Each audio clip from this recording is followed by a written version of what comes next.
It's beautiful when somebody who doesn't call attention to themselves, suddenly attention is called to them.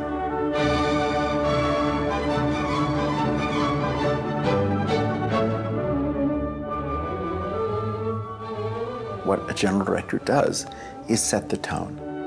The general director, ultimately, at the end of the day, is responsible for the management of the entire company. And he walked into my office in the morning and said, I want you to call everybody and tell them it's off. The artistic profile of the company. The fostering and the care and feeding of this art form. Fundraising of the company. And about 4 o'clock in the afternoon, he came back in and said, I want you to call them all back and tell them it's back on. The one who wakes up in the middle of the night and thinks, ugh. You know, someone's going to sue because they, lost something in the parking lot. It's tireless work. I don't know how he does it. I really don't. It's incredible. He was brought to Santa Fe, of course, by John Crosby to be the artistic administrator. John Crosby was an incredibly talented man, but also a very difficult man.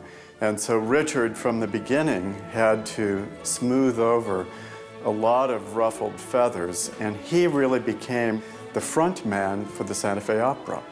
And then took St. Louis by storm from the very, very beginning. I was asked to go to St. Louis by a group of businessmen who wanted to start an opera company. So I recommended that rather than doing extravaganzas with elephants and camels and mob scenes in large spaces, that they have an ensemble company presenting the cream of the crop of young American singers. Somewhat to my amazement, they came back and said, we think this is a great idea. It required that he very quickly develop his skills as a fundraiser. He could tell great stories and sounded very cosmopolitan. People really have a good time when Richard is asking them for money. But behind that was substance.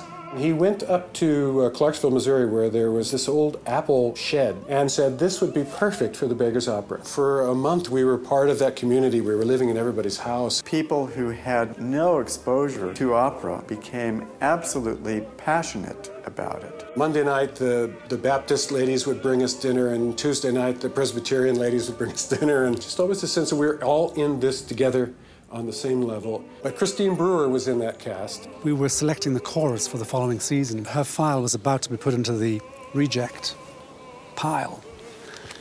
And I said, no.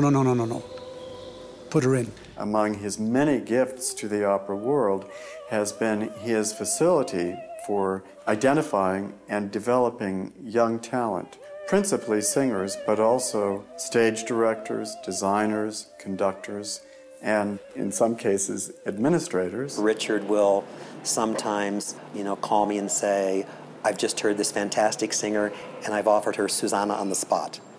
And my heart sort of skips a beat, but I've never known him to be wrong. The success of St. Louis, under Richard's guidance, helped to foster the kind of environment where young American singers could stay in America and develop careers. When I first started at Opera Theater, there were about 35 or 40 opera companies in the United States. Now I think there are something like 135 or 40. The New York Times, the London Times, Time Magazine, that he could get those kinds of publications to come to St. Louis, set the foundation for what's going on now.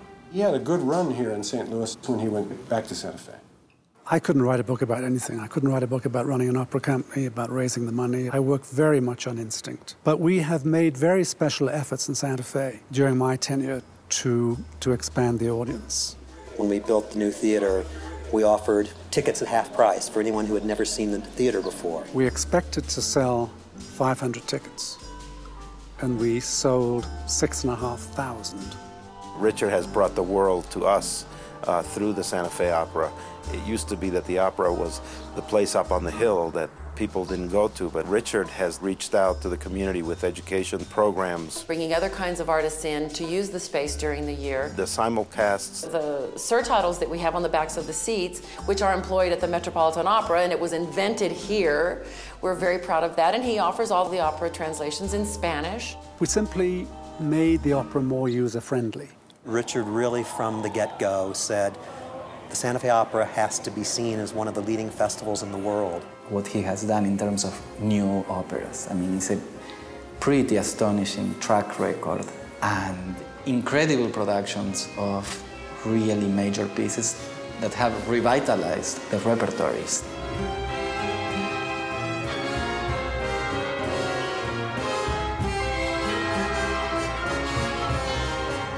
About 3 years ago, Richard said he had been listening to the music of Paul Moravec just in his car on the radio, and he said, this is someone who has an opera in him.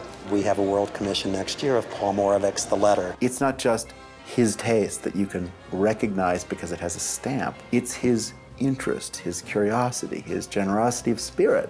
When we did Aina Damar, I felt that at all times I had his absolute trust, but he was also watching. It was not, oh yeah, do whatever, no. Do whatever. But he was there all the time. With Richard, everybody rises to their best self. I think it was Maimonides that said that the greatest benefactors are those who are anonymous. And Richard has this incredible humility of doing good without telling. He's one thing with Santa Fe. There is this sense of calm, this openness is for you.